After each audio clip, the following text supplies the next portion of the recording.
స్వతి గారు ఏం చెప్తారు? చూస్తా ఉన్నాం అంటే మీరు మాట్లాడిన అంశం కావచ్చు, లేదంటే జూనియర్ ఎన్టీఆర్ గారు కూడా స్పందించి మీ అబ్బాయితో మాట్లాడినటువంటి అంశం ఎలా ఉంది? మీ బాబు ఆరోగ్య పరిస్థితి ఏ విధంగా ఉంది ఇప్పుడు? మా అబ్బాయి ఆరోగ్య పరిస్థితి ఏంటంటే సార్ 7 మంత్స్ నుంచి ట్రీట్మెంట్ తీసుకుంటున్నాం సార్ ఇక్కడ బెంగళూరు కిడ్వే హాస్పిటల్లో. ఉమ్, హైడ్రేషన్ వరకు వచ్చాం సార్. హైడ్రేషన్ కి వచ్చేసరికి డే కేర్ కదా అని చెప్పేసి వచ్చాం సార్. అక్కడ టెస్టులు చేశారు సార్. టెస్టులు చేస్తానే ఏమొచ్చిందంటే 70% మళ్ళీ బ్లాస్టర్ అయిపోయింది, ఇంకేం చెయ్యడానికి లేదు, బోన్ మ్యారో ట్రాన్స్ప్లాంటేషన్ ఒక్కటే ఉంది మార్గము. ఇంకా ఆ అబ్బాయికి ఎవరైనా తమ్ముళ్ళు చెల్లెళ్ళు ఎవరైనా ఉన్నారని అడిగారు సార్. మా అబ్బాయి చిన్న అబ్బాయి ఉన్నాడు సార్. ఆ అబ్బాయి సెట్ అవుతుందేమో చూసి ఆ అబ్బాయికి బోన్ మ్యారో ట్రాన్స్ప్లాంటేషన్ చేద్దాము అని చెప్పారు సార్. కానీ దానికి ఖర్చు అవుతుంది అని చెప్తున్నారు సార్. ఓకే. ఎప్పుడు ఇద్దరు గుర్తించారమ్మా? పిల్లల్ని ఇప్పుడు ప్రాబ్లమ్స్ లో పెడుతున్నానని భయం వేస్తుంది సార్. ఒక అబ్బాయికి ఆల్రెడీ క్యాన్సర్, ఇంకొక అబ్బాయికి ఆ అబ్బాయి డోనర్. చిన్న అబ్బాయి నేను ఇస్తానమ్మా, మా అన్నను కాపాడుకుందాం ఎట్లయినా సరే నేను ఇస్తాను అని చెప్తున్నాడు సార్. అంటే చిన్నబ్బాయి వయసు ఎంత ఉంటుందమ్మా? 17 సంవత్సరాలు సార్. ఇంటర్ ఫస్ట్ ఇయర్ చదువుతున్నాడు సార్. పెద్ద అబ్బాయి డిగ్రీ సెకండ్ ఇయర్ చదువుతున్నాడు సార్. అంటే ఇప్పుడు డాక్టర్లు కూడా అంటే దానికి సంబంధించి చూస్తారు కదా, అంటే సెట్ అవుతుందా లేదా, వస్తుందా లేదా అనేది అలా ఉండదా? అంటే కుటుంబ సభ్యులకు ఎవరైనా ఇవ్వచ్చా? ఆ, అంటే చిన్న అబ్బాయి అయితే సెట్ అవుతుంది తొందరగా అని చెప్తున్నాడు సార్. ఉమ్. తర్వాత కౌశిక్ ఆరోగ్య పరిస్థితికి సంబంధించి అంటే ఎప్పుడు గుర్తించారమ్మా మీరు? అంటే ఇది మన డాక్టర్లు ఏం చెప్పారు? ఆలస్యమైంది, మీరు ఇంత ఆలస్యంగా వచ్చారు, లేదంటే ముందొస్తే బాగుండేది, ఇలాంటివి ఏమైనా మాట్లాడారా? లేదు సార్. హైడ్రేషన్ కి డే కేర్ కి కొద్ది రోజులు గ్యాప్ ఇస్తారు సార్. 1 by 1 స్టెప్ తీసుకుంటూ ఉంటాం సార్ ట్రీట్మెంట్ ఇక్కడ. ఉమ్, అలాగే ఇక తీసుకుంటూ ఉన్నాం సార్. మన హైడ్రేషన్ కి ఆ అబ్బాయికి నరాలు దొరకలేదు సార్. అన్ని ఎండిపోయినట్టు అలా అవుతున్నాయంట సార్ చేసేదానికి. ఉమ్, అందుకని చెప్పి 7 సరే ఎట్లయినా సరే హైడ్రేషన్ వరకు వచ్చాం సార్. ఇంక డే కేరే కదా 2 hours ఇంజెక్షన్ వేసుకొని వెళ్ళిపోదాం అనుకొని వచ్చాం సార్. అప్పుడు ఉమ్, వేస్తే అప్పుడు ఇట్లా బ్లాస్టర్ అని చెప్పారు సార్. ఇంకా అదే అదే చెప్పారు సార్. ఇంకేం లేదు, బోన్ మ్యారో ట్రాన్స్ప్లాంటేషన్ ఒక్కటే ఉంది మీకు మార్గము, ఇంకా ఏం లేదని చెప్తున్నారు సార్. ఉమ్. తర్వాత ఇక్కడైతే ఎక్విప్మెంట్ ఇక్కడ ఈ హాస్పిటల్ ఎప్పుడు ఎనిమో అనేది చెయ్యలేదంట సార్. ఉమ్, అందుకని చెప్పేసి ఇక్కడ ఎక్విప్మెంట్స్ లేవమ్మా ఏం చేయాలి అని చెప్తున్నారు సార్. ఉమ్. తర్వాత మీరు ఎక్కడికి వెళ్ళారమ్మా? ఎక్కడికి వెళ్ళారు? మళ్ళీ నెక్స్ట్ ఎక్కడ చూపించారు?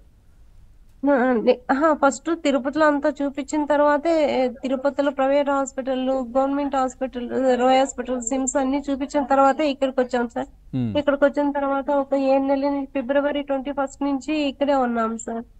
మళ్ళీ ఇది అయిపోయిన తర్వాత మళ్ళీ హైదరాబాద్ కి వెళ్ళాం సార్. ఒకవేళ ఏమన్నా అంత ఇక్కడ అంత ఖర్చు అవుతుంది, అక్కడ ఏమన్నా ఖర్చు అవుతుందో చూద్దాము అని చెప్పి మళ్ళీ వేరే హాస్పిటల్ కి వెళ్ళాం సార్. అక్కడేం చెప్పారు, సేమ్ అంతే చెప్తున్నారు సార్. ఎక్కడికి వెళ్ళినా కానీ అన్ని లక్షలు అవుతుంది అని చెప్తున్నారు సార్. ఇప్పుడు మీ చిన్నబ్బాయి బోన్ మ్యారోకి సంబంధించి డొనేట్ చేస్తా అంటున్నారు కదా, చేసిన తర్వాత కూడా అంతే ఖర్చు అవుతుందా? ఎంత అవుతుంది అంటున్నారమ్మా? ఆ, అదే అంటే ఆ అబ్బాయికి టెస్ట్ కి ఇచ్చాం సార్. 15 రోజులు పడుతుందంట సార్ ఆ అబ్బాయి శాంపుల్స్ రావడానికి. ఖచ్చితంగా ఇద్దరిది ఒకే బ్లడ్ కాబట్టి ఖచ్చితంగా మ్యాచ్ అవుతుంది. ఆ అబ్బాయి టెస్టులు రావాలమ్మా, 15 రోజులు పడుతుంది ఆ అబ్బాయి టెస్ట్ రావడానికి అని చెప్తున్నారు సార్. ఉమ్. తర్వాత ఎన్టీఆర్ గారి వీరాభిమాని మీ అబ్బాయి, అంటే చిన్నప్పటి నుంచి కూడా ఆయన సినిమాలు చూస్తూ ఉంటారు, ఆయనకు పెద్ద అభిమాని అన్నట్టుగా కూడా తెలిసింది. సో ఈ విషయం కూడా తెలుసుకొని ఆయన కూడా వీడియో కాల్ మాట్లాడారు కదా, ఆ తర్వాత మీ అబ్బాయి ఎలా ఉంది ఆరోగ్య పరిస్థితి? చాలా హ్యాపీగా ఉన్నట్టయితే అనిపించింది. ఏం చెప్తున్నారు ఆయన? ఆ, మేము చూస్తాము అని చెప్పారు సార్. ఉమ్. లేదు అంటే వీడియో కాల్ చేసి మాట్లాడారు కదా, ఆ తర్వాత మీ అబ్బాయి ఏంటి ఏం చెప్పారు? మీ అబ్బాయి ఏం మాట్లాడారు? ఆ నేను చాలా సంతోషంగా ఉన్నానమ్మా, నా కోరిక నెరవేరింది అని చెప్పారు సార్. ఇంకా డైరెక్ట్ గా వచ్చింటే బాగుండు అని అనిపించింది అని చెప్పారు సార్. ఎందుకంటే ఆయన సినిమా చూస్తే చాలు అనుకున్న వ్యక్తికి వీడియో కాల్ చేసి కూడా మాట్లాడారు అంటే తను రాకపోవడానికి కారణాలు కూడా చెప్పారు. ఖచ్చితంగా కలుస్తా అని కూడా అన్నారు కదా ఎన్టీఆర్ గారు. అవును, అవును సార్. అవన్నీ చెప్పారు సార్. ఖచ్చితంగా నేను కలుస్తాను, నీతో కూర్చొని సినిమా చూస్తాను అని చెప్పారు సార్. ఉమ్. సో ఇప్పుడు మీ అబ్బాయి ఎంతవరకు అంటే స్కూల్ స్టడీస్ ఏమైనా ఎక్కడి వరకు చదువుకున్నారు, కంటిన్యూ అవుతున్నారా, ఎట్లా ఉందమ్మా అవును సార్. ఇంతకాలం? డిగ్రీ సెకండ్ ఇయర్ చదువుతున్నారు సార్ అబ్బాయి, బీకామ్ కంప్యూటర్స్. ఉమ్, అదే స్టడీస్. మొన్న క్యాన్సర్ వచ్చినప్పుడు కానీ డిగ్రీ ఫస్ట్ సెమ్ ఎగ్జామ్స్ రాశారు సార్. ఆ క్యాన్సర్ లో ఉన్నప్పుడే రోయ్ హాస్పిటల్లో ట్రీట్మెంట్ అంటే జస్ట్ ఫీవర్ అనుకొని మేము ఉన్నాం సార్. ఆ ఫీవర్ వచ్చినప్పుడే రాశాడు, పాస్ అయ్యాడు సార్. 65% వచ్చింది సార్ ఆ అబ్బాయికి. అంటే గుర్తించి ఎంత కాలం అయిందమ్మా? ఇప్పుడు ఈ సమస్య ఉంది అని తెలుసుకోవడానికి ఎంత కాలం పట్టింది? ఎంత కాలంలో తెలిసింది జనవరి ఇది? జనవరి 21వ తేదీ సార్ 2024 నుంచి సార్. ముందు వాడికి ఆ అబ్బాయికి ఇంటర్ సెకండ్ ఇయర్ లో ఉన్నప్పుడు కాల్ యాక్సిడెంట్ అయింది సార్. ఓకే. ఆ యాక్సిడెంట్ అయినప్పటి నుంచి ఇలాంటి ప్రాబ్లమ్సే సార్. యాక్సిడెంట్ అయింది, మళ్ళీ ఆపరేషన్ చేశారు, మళ్ళీ 3 months రెస్ట్ తీసుకున్నారు, మళ్ళీ వచ్చి అప్పటి నుంచి ఇలాంటి ఏదో ఒకటి వస్తుంది సార్. ఆ యాక్సిడెంట్ అయినప్పటి నుంచి బర్డ్ హాస్పిటల్లో ఆపరేషన్ చేశాం సార్.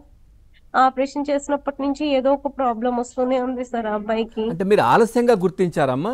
అంటే కొంచెం ముందు తెలుసుకుంటే బాగుండేదని ఏమన్నా అన్నారా డాక్టర్లు? అట్లేం లేదు సార్. అంటే మేము 1 month అన్ని హాస్పిటల్లో చూపించాం సార్. తిరుపతిలో ప్రైవేట్ హాస్పిటల్స్ లో అక్కడ అన్ని చూపించాం సార్.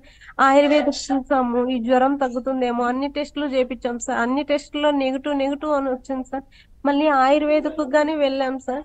ఆయుర్వేదిక్ వెళ్తే అక్కడ ఏమైనా బాగుందేమో అంటే ఎవరైనా ముసలి వాళ్ళు చెప్తారు కదా సార్, అట్లా బాగైతుంది ఇట్లా బాగుతుందని అట్లంతా చూపించేసాం సార్.